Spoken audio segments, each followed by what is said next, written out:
welcome to YWAM Harpenden here in England and to another episode of Let's Talk here this afternoon. Welcome from wherever you're joining us around the world today. I am really honoured to introduce you to our guest, Roberto Agosta, or maybe you could say it in your correct accent for me a bit later, but he is joining us as one of the speakers on our School of Communication Foundations. But he embodies the University of the Nations and also just God's heart for the world as a pioneer, as a frontier missionary, and many other things. So I'm excited for us to explore his story this afternoon and to learn together about what God wants to speak to us. So Roberto, maybe you can say your name for me as you would properly say it. Sure. Roberto Agosta. Excellent, much nicer. Thank you for joining us this afternoon. It's an honour to have you here. My honour, thank you. Roberto, I would love for you to start by sharing a little bit about what you do right now, because you run an NGO and it's unique and exciting. So can you tell us about the NGO that you oversee? Sure. It's called Swiss Limbs, and we started with a project that came out of an invention of making prosthetic legs cheaper, faster, and with very high mobility for the patients. Wow. And I got together with this colleague of mine. We were studying together in school, and he invited me to bring this idea out to the world. Having lived and worked in a country that was torn by war for over 30 years, and I saw a lot of amputees and people crawling in the streets, I thought, man, we have a solution here. I know a huge need in one place, and then when I found out about other places, we found out there is like about 30 million people that are amputees in the world today. So to cut the long story short, we started an NGO to provide legs to amputees, and at the same time then consequently we are teaching people to use this methodology in developing nations, and to set up an orthopedic center where there is none. So we work in hospitals where they have one, and we create one when they don't have anything. We've been working in Middle East, in Jordan, especially with the Syrian refugees. We've been working now in Uganda, especially lately with the South Sudanese refugee crisis as well. And we have a huge work in Tanzania as well. Next month we'll start in Mozambique. Wow. So it makes me very happy. I love it. It's so unique. It's like a niche market, and yet it responds to a crisis, which is our refugee crisis. It responds to war-torn zones that, to be honest, are all over the world, right? But what's fascinating to me is that it's not just an instant crisis of food or water, which often we think about in those scenarios, but it's quite a long-term solution. Can you unpack why that's important for you in response to crisis? Yeah, I mean, that's always big discussion in humanitarian and development work. Like, is it crisis? Is it long-term development? And funding is divided with these two priorities. And although it's not blankets and water and immediate needs for the people, when you have a crisis, could be a tsunami, could be a war, you have a lot of people that lose limbs. To rehabilitate them as soon as possible will create for the rest of their lives a benefit, because they can go back to work, and they become mobile, they can move around, and in fact it's even proven that for each amputee that you fit with a prosthesis in developing nations, there are about 6 people that are freed as well in terms of financial burden or assistance, so they can also go back to work and do work around the home and so on, because in those nations, like, someone who is dependent in every way, not from the government but from family members. So the benefits are really not just with the direct beneficiary, but it's got a lot of repercussion with a number of indirect beneficiaries. Yeah, it's amazing, isn't it? I mean, you don't often take time to think about people with disabilities in developing nations and the actual impact that has beyond just themselves. So I think it's amazing to see what you're doing. And the stigma too, because right. People who lose a limb in some cultures are people who are now deficient. Right. In some way means in every other way, especially women that come home after having been sent back from the hospital without a leg, without an arm.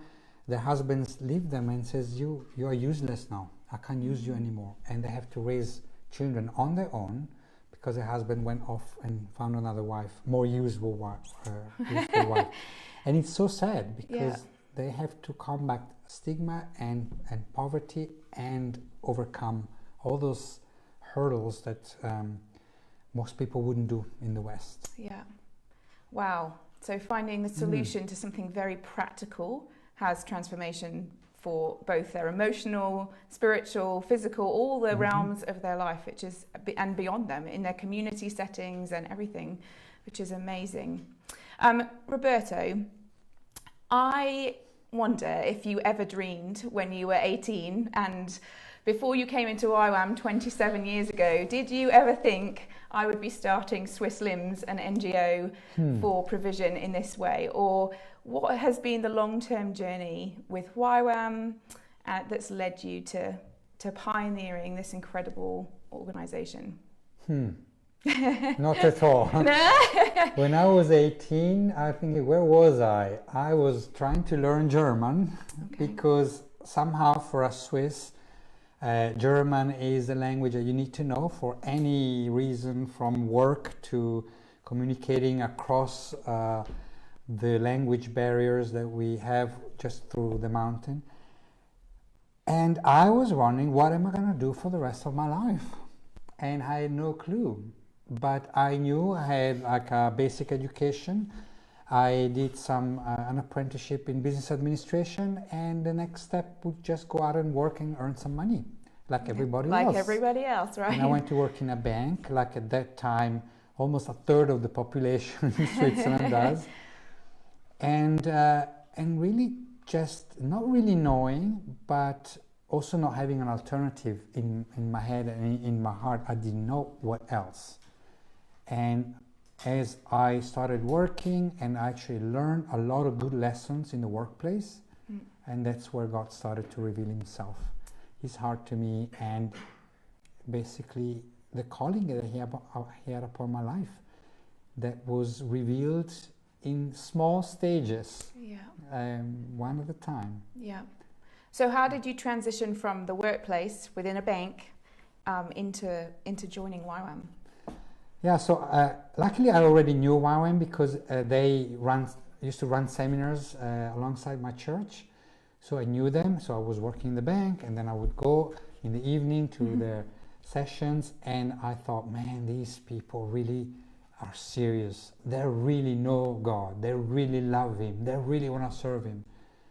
And I went through a personal revival, and I had such a deep experience with God when I was that age. And all I wanted to do is I wanted to serve him. I wanted to serve God. I wanted to serve him. I don't know what to do. I want to serve God. So almost like the jump between going into YWAM was like the only thing I knew about how you serve God. Right. Because these people were radical. They were real. And I knew nothing else. So I knew I wanted to be one of those. For a time, because I had no idea. So I left to do my DTS for just 6 months. Okay. You're a classic YWAM child right there. Just since. 6 months. Yeah. And so you joined and did your DTS, and then what kind of unfolded from that experience? So during my DTS, of course, every week was a discovery of God and myself and what I wanted to do. And but during my outreach, I did my DTS in South Africa, and my outreach was in Namibia, and I was having my quiet time in the semi-desert out there, and there was just bush and sand and dry land out there. And I felt God's words spoken into my head and my heart, and says, this is a life for you if you want it. Would you stay for me? And I cried. I wasn't really happy about, yeah, I'm gonna start. Because suddenly, in that moment, I realized there's a cost. The cost was, at that point, like, I was looking at comforts, I was looking at people, my family, my brothers, my friends, and I thought, hey, I'm not gonna be able to have all that and this. But of course I said yes, because I felt like it was a real poking in my heart from the Holy Spirit. But I was crying because I was feeling pain, and I knew there was a cost to that. So that was the beginning. That was the beginning. And then can you share a little bit of your story from that point on within YWAM? What have you done within YWAM? Where have you ended up in the world? So then I joined staff in South Africa, and I started staffing schools, and I were totally sold out for the training. I discovered I love teaching. I'm a trainer at heart, and this university thing, it's the best idea ever. And I was hearing people like Tom Bloomer, David Hamilton talking about, this uniqueness of this university. And I hadn't been to university, and I always wanted to go to university, but I thought, nah, there is no time. I gotta work, I gotta earn money.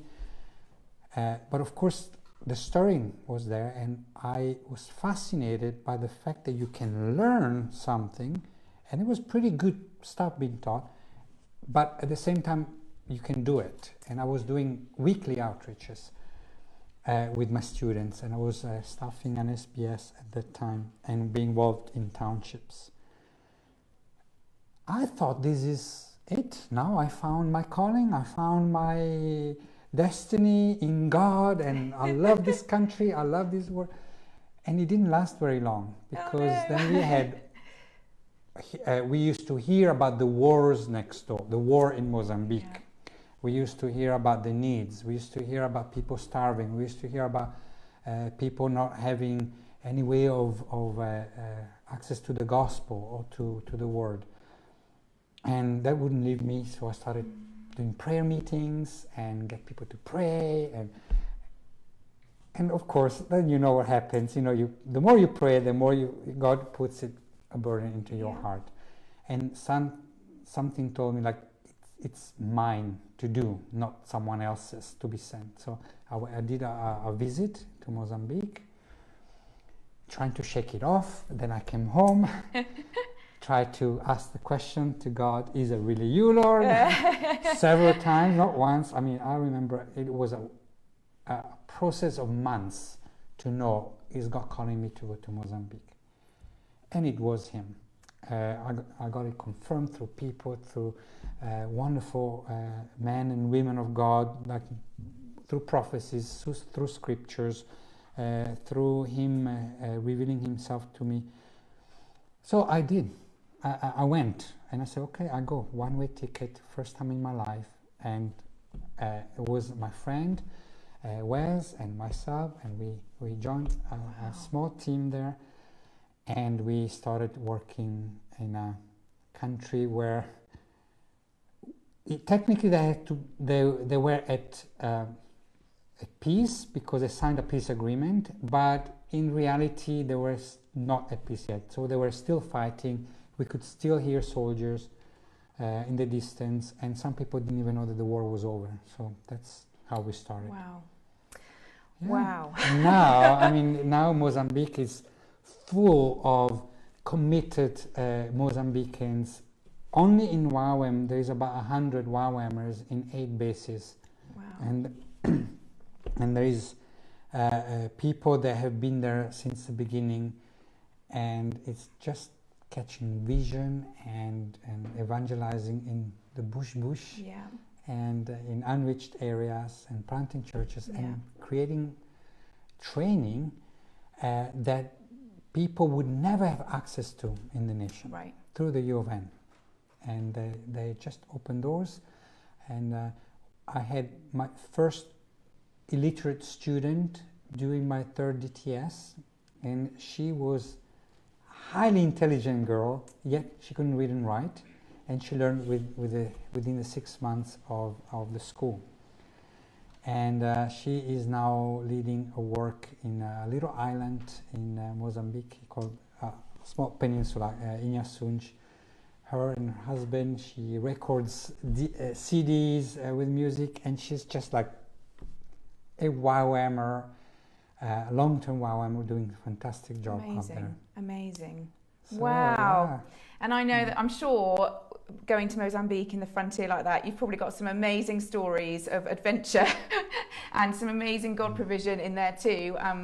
And I know that you went from Mozambique and you ended up back in Switzerland, and you were the training director for a while at Bertini, and you have a degree within the UOM in Christian ministries. Eventually, over many years. But we have a question actually from our online audience, and they are wondering how your experience within the training of the UOM, your experience within Switzerland's training department, and then your Mozambique experience, how did that equip you for launching SWISSLIMS? That's good. Good question. Very good. I mean, first of all, SWISSLIMS has never been in my radar. No. Starting an NGO and bringing that kind of help to people. I'm not a orthopedic technician, and I only wanted to help the amputees, but I didn't know I would go and I would do it myself. But one thing that I learned through the UOM is, like, first of all, knowledge is important, is enriching, and it widens yourself, and it widens the understanding of you and others. And with the UOM is the fact that you actually have God being part of your learning and your development, and it's not just a head knowledge thing. Then I have learned to use what I was learning in my schools in my work, because I didn't do a 4-year degree and then decide what to do with it. I was doing the work that I thought God was called me to do. It's like relieve poverty, and how. I mean, this is a need here. The people don't have food, people don't have schools, people don't have books, and providing those. And whenever I had the chance, I would do a YWAM school, a leadership school here, the School of Biblical Studies there, communication there, and putting it all together. So what helped me is that I had time in between to process, to practice, to even ask God, what's next? What's next? So the learning has never been the goal. Right. The learning has been the mean to get to the goal that that God was leading me towards, sometimes without even knowing. Starting the NGO was another need-driven project, and we started as let's help, let's do what we can, and let's help a little bit here, let's get some money, let's give a leg. Oh no, there is no hand, can we give a hand? And then we provide hand, and then there's a needed, and so on. So God brought to me the people. They gave me a tremendous help, and the resources and the open doors. And we've been going into places and witnessing where I could never have done so if I didn't go with an NGO, a non-denominational, non-religious, from upfront labeled NGO, and we could have actually access to people and share the gospel with them. Which otherwise they would just X you.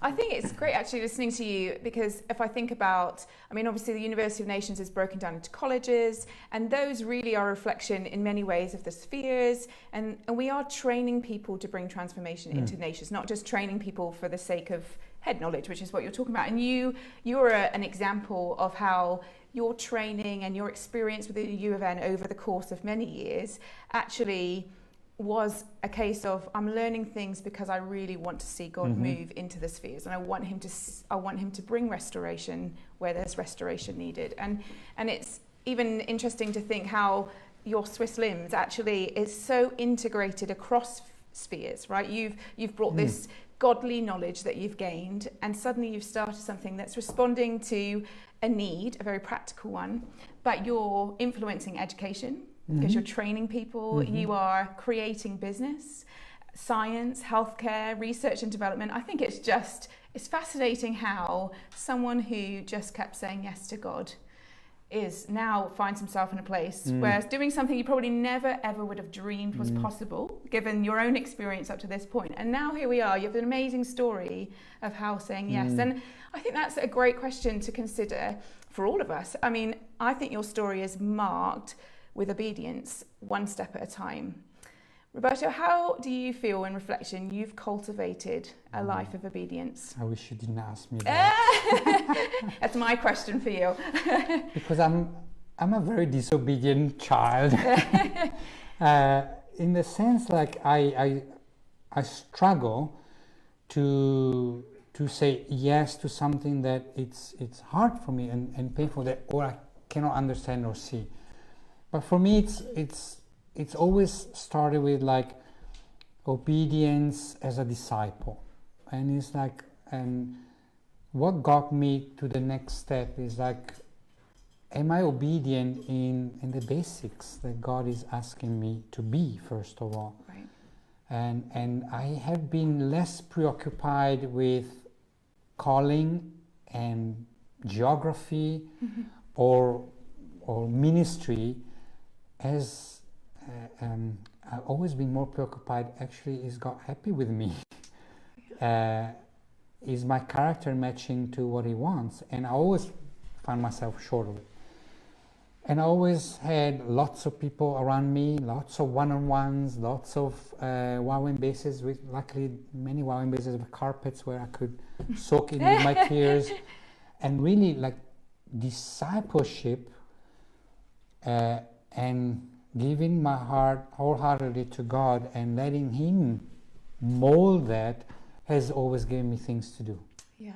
And honestly, I haven't really asked God, give me a vision, give me a mission, it's like they just come. They come to me in terms of like, this is a need. Oh, God, okay, let's pray about it.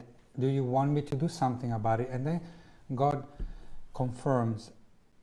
And then on the other hand, also like the desire to quit, which comes quite often in terms of the difficulties when things just don't move forward. The money just stops. The people back down. People betray you. People don't do what they said they would do, and you're stuck having to do things yourself and say, God, are you really still in this? Is it still really your vision? Do you really want me to do this? So, and God, seeing God just confirming, pushing, encouraging, opening doors, bringing the money at the last second, bringing the people at the last minute. These are the things that to me are what keep me going, always re-evaluating the calling and says, are you still in this? Is it still the right course? And asking for signposts. Yeah. And God is always faithful to do that. I think I'm absolutely convinced he's more interested in guiding me than I am that I am interested in him guiding me. Yeah. So I can ask, guide me, but he's already there, ready to do that. I love what you said about, actually it's about discovering more about who we are within relationship to God himself, and out of that place we discover what we're to do in the task. And I think that also, today so many of us ask the question, what are we supposed to do? What is our mission for God? And there's that burning question in many young people's lives. But your story just reflects that it's okay to ask that question, but it's also okay that life is hard work sometimes, and sometimes God calls us to be obedient right where we're at and be faithful with what he's put in front of us. How do you see kind of calling, vision, desire, hard work, all of those things? Can you kind of unpack how you see those how do they work together? Yeah, and they all work together. They do. And do you have an analogy that would be a great way, a simple way to? I do. You do. Yeah, and it's my favorite, and it really starts with, first of all, understanding my part and God's part, and like understanding that there is not one or the other, and there is like both together. And I think God taught me a lesson once when I was in Mozambique, idling, waiting for something to happen. There was something had to be organized. It was a celebration, and people were busy preparing food and fire and getting chairs and everything, and I was sitting and waiting for things to happen. And I look up, and there's this tree, and there's this spider that is starting to get some work done, and a spider by himself, and he starts dropping like this, starting to net his little web. And I watched him do that. I had nothing else to do, so it's like I watched the spider do this net, and it was so fascinating. First of all, because of the way how he started, and then the time it took. It was about an hour. By the time it was done, I think the food started to come and we started to get going, so I was happy about it. But it took about an hour for this poor spider to finish the web. And then I watched to see what happens. And I see this spider going to the little corner and waiting, and waiting, and waiting. And then suddenly you see this little fly comes and lands on the net. And then spider goes and has his little meal. Only later, when I went back home, and I was fascinated by this image, and I read up, and I watched a documentary, and I saw, and I learned that the spider empties itself from everything he has to build this net, and he's got nothing left. There is no more resources, there is no more energy, nothing left in him, and if he doesn't eat within a certain amount of time, which is a couple of hours, he will die. Wow. And I was thinking, wow, the commitment to build a net, the risk. If he now does all this work and nothing comes, he could have spared some energy, but he didn't. If he didn't do that, though, the meal would not have arrived. And I felt God saying, like, he is there, willing, desirous, and actually think that that's what I do. I bless people. I bless you. I give gifts. I give good things. And he's just ready to throw them at us. And if I don't have a net to catch them, they will just pass by me. Yeah. And it's never God who's stingy or lacking in throwing them. It's me. I just need to build my net, and that's where the obedience comes, and that's where the hard work comes, and that's where the study works. I have to study His Word if I want to be inspired and reminded by what's in it. Yeah. And the guidance of God comes a lot through what we have netted in our lives, for Him to just throw the blessings. And the more we net, and the more He sends blessings, and the more we are able to catch. Yeah. So it's very hard to say do versus be. It says, I think they're so interwoven. They're always together. Absolutely. It's just, that's a great analogy for us to remember, I think, in our minds, to know that God does call us to keep being faithful with what's right in front of us, and as we do that, He's always faithful to bring the next step. And then if we keep our eyes and hearts open, what would you say if there's someone out there today who's watching and they have say a heart, they see needs around the world, or they know God's given them a heart for compassion and mercy towards the world that we live in, but I'm kind of exploring the UN, and they're at that beginning stage. What would you say to them? How do they begin this journey? What's the first step? What would be your message of hope to those that are trying to unfold the future?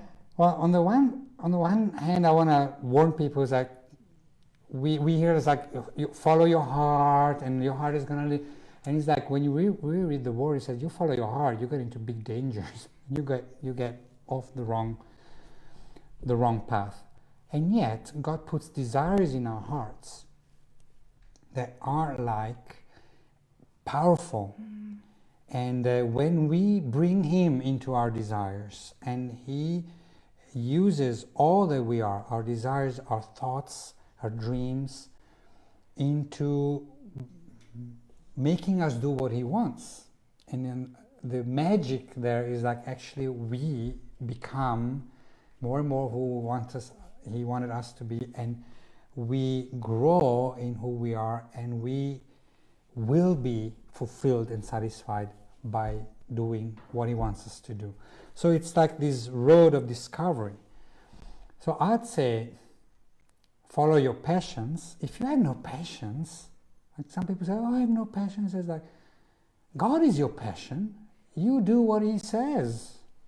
And you start with number one, love your God with your heart, and then with your mind, and then with your soul, and then with your strength, and then He'll get you to whatever passion He has for you. And it's like, you start there. You want to change the world, go on a short-term outreach. Start there. Yeah. See what you're good at. Explore, scout out, net. So give God the chance to show you what He's made you for. Yeah. Try as many things as you can. Don't stay at home and watch it on TV. Just go out and do it. Yeah. And talk to people who are doing things that you think you might like. Yeah. Ask of them. And there's so many wise people out there.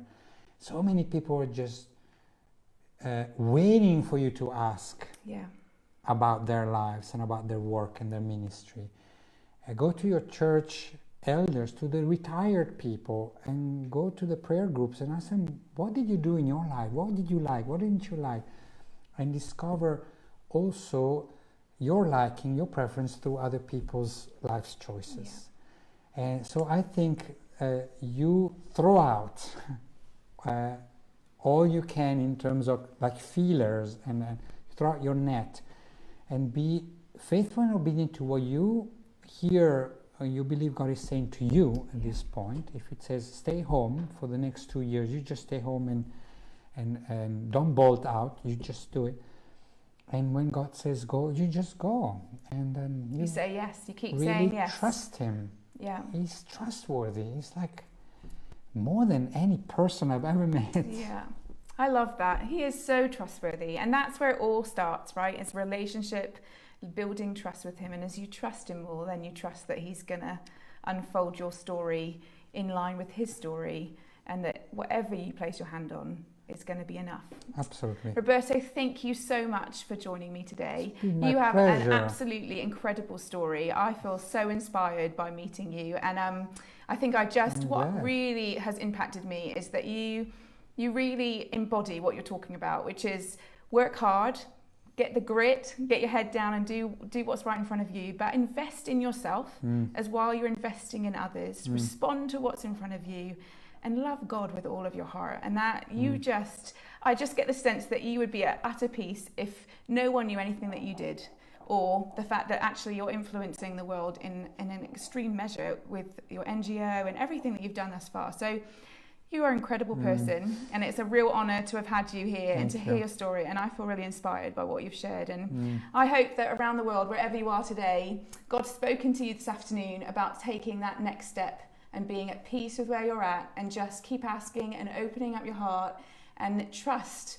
our amazing God to lead us into His story, wherever that might be. Thanks for joining us. See you next week. See you later. Bye.